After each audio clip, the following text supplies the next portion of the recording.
Hello again, everybody. It's the Big Rican Mets Weekly Wrap Up here on YouTube. So this week for the Mets, we're gonna, if you haven't noticed, digress there. I tried to wear something different every week. This week, it's my new shirt. My wife found actually cleaning out the spare room. That was supposed to be a Christmas present, and this is how I feel recently. It really is the Mets against the world, as no one seems to believe in this team quite like the really big fans like me do. Also, gonna go way back now with the faded, beat up Mr. Met hat that was purchased at All Amazing Night in 2002 when the 40th anniversary team was unveiled. And they proceeded to go out and get blown out by the Dodgers. As that year in 2002, the Mets didn't win a single game in the month of August at home. So let's get to present day. It's a 3-3 week for the boys in blue and orange. Started out really well. And here's how it started out: by beating the Phillies Monday and Tuesday. Now, I'm not so much upset about the 1-2 against Milwaukee as I'm happy about the 2-1 against the Phillies. Because when it comes down to it, you play each team in your division 19 times. So that's 19 against the Phillies, 19 against the Marlins, 19 against the Nationals, and you need to win those games. Those are the big ones. And 19 against Atlanta. So it's 38. That's 76 of your 162 games is in the division. So right now, so far in the division, the Mets have split with the Nationals. They split with the Phillies. They've split with the Braves, and they've swept the Marlins. So right now, the Mets are 3 games over 500. If you keep up that pace and stay 3 games over 500 against the division every month, you're going to win a lot of games. You have to win 45 to 50 division games to win this division, I personally believe. So the Mets are pretty well on their way. Monday night, Philadelphia. Steven Matz did a 180 and was absolutely dominant in his start against the Phillies. Bryce Harper got ejected. Like, we didn't know he was a head case. One of the reasons I didn't want him is because he's a head case. Jeff McNeil hit his first home run of the year, and Pete Alonso stayed hot with an RBI double where he basically just stuck his butt out and slapped the barrel of the bat at it. So the Mets went 5-1 on Monday night, cold night in Queens, which gets us to Tuesday. And Tuesday's when things started to heat up against these teams because the Mets put it on the Phillies on Tuesday night. A 9-0 drubbing, which the best offensive player the Mets had that night was starting pitcher Zach Wheeler. Wheeler hit his first career home run, a shot to left center field, after a double earlier in the game on a slider down and in. He got the barrel out, hooked it into the corner to drive in 2 runs. Wheeler gets 2 hits, drives in 3 runs, strikes out 11 Philadelphia Phillies. Todd Frazier, welcome back. Grand slam on Tuesday night. And then it got stupid. Jacob Rhame, who is a minor league pitcher, up to get some innings in because the Mets have had some injury issues and their bullpen hasn't been too effective. He buzzed Rhys Hoskins, and he did it more than once. And I don't think there was anything to it.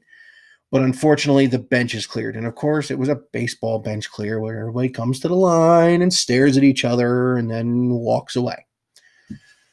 So Hoskins and his manager, Gabe Kapler, who's always a butthurt kind of player, took issue with it. Rhame has since been suspended for 2 games by the league. Yes, the same league that didn't suspend Chase Utley for breaking a dude's leg suspended this guy for missing Rhys Hoskins. The Mets dropped the 3rd game of the series. They can't seem, outside of Miami, can't seem to put the hammer down and win that 3rd game. Hoskins hit a home run late in the game off of Jacob Rhame and decided to take 34 seconds to get around the bases. I'm going to make a bold prediction on April 29th. These 2 teams are going to fight, guaranteed, some point in time this year. Somebody's getting one in the ribs, and then it's going to be fisticuffs, and it's on. Jason Vargas needs to go. Plain and simple, he's got to go. He is god-awful.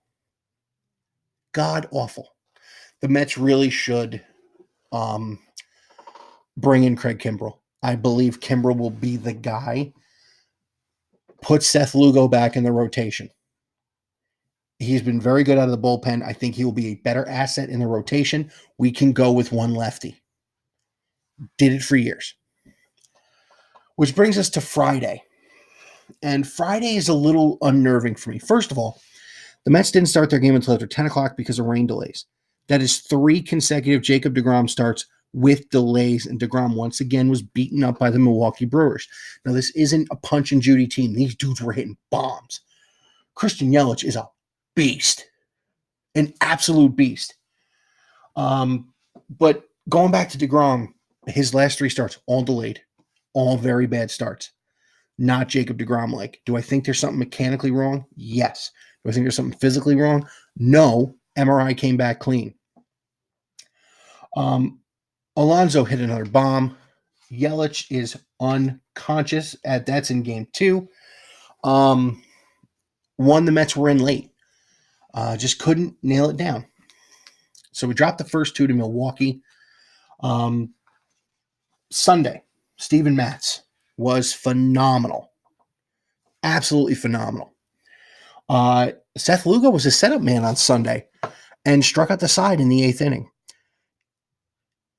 Matt's turning it around, I think, is a bigger story than the issues with deGrom, because I think deGrom will figure it out.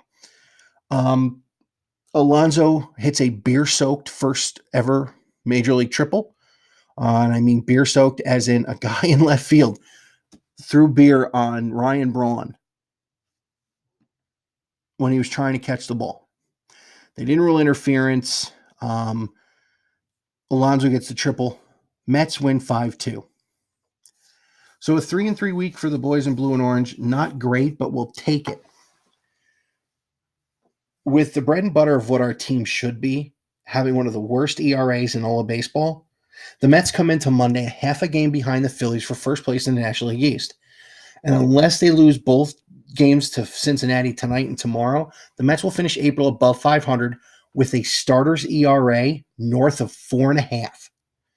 That is pretty amazing, considering the really strong link on this team that myself and every prognosticator thought was going to be the starting pitching. Starting pitching has performed. They are still in this thing. So I know this week was quicker because I wanted to dive into a couple other things with this Mets team. Let's be honest about one thing. They're throwing at this team. Cano's been hit in the hand twice. Alonso got hit again. McNeil took one in the hand the other night. What I don't think these guys in other cities realize is the Met pitchers throw harder than almost everybody else. And they're going to get their hitters whacked. April was a tough month for this team. Between injuries and delayed play and some lackluster play as well, and unreliable pitching, the Mets have persevered through everything. No, Mickey Callaway has not had the magic touch like he did last April, but I think that's a better thing for this team. They didn't know how to handle adversity when it came last year. This year, they're getting an on-the-job training. I don't see a fall off like last year. I can honestly tell you, I waited for the other shoe to drop last year. Opening day was cool. The 14-1 start was great. Or whatever they were in one start. I waited for the other shoe to drop. I don't believe it's going to drop this year. Cespedes was at the ballpark today playing catch. It looks like he's moving pretty good. Hopefully he's back by June. Cano's probably going to take a couple of days off to rest the hand. Frazier has come back and responded to not being an everyday player. Jeff McNeil has stayed hot. Pete Alonso's going to win the Rookie of the Year. Here's the scary part. Darryl Strawberry owns the Met rookie record with 26 home runs and 79 RBIs. Alonso's a third of the way there. It's April. Now, Darryl didn't come up until May, but guess what? He's still a third of the way there in 1 month. There's 5 months left of the baseball season. And this guy has been unreal. Unreal. So the Mets are playing Cincinnati right now, and right before I started to record, I see the Mets have lost the lead in the 9th inning, and have lost the game as Edwin Diaz loses his first game as a New York Met. Really didn't get into much of the game, so I was recording the podcast to start and have family in town. So as always, this on YouTube. Subscribe, click the bell to be alerted to new videos.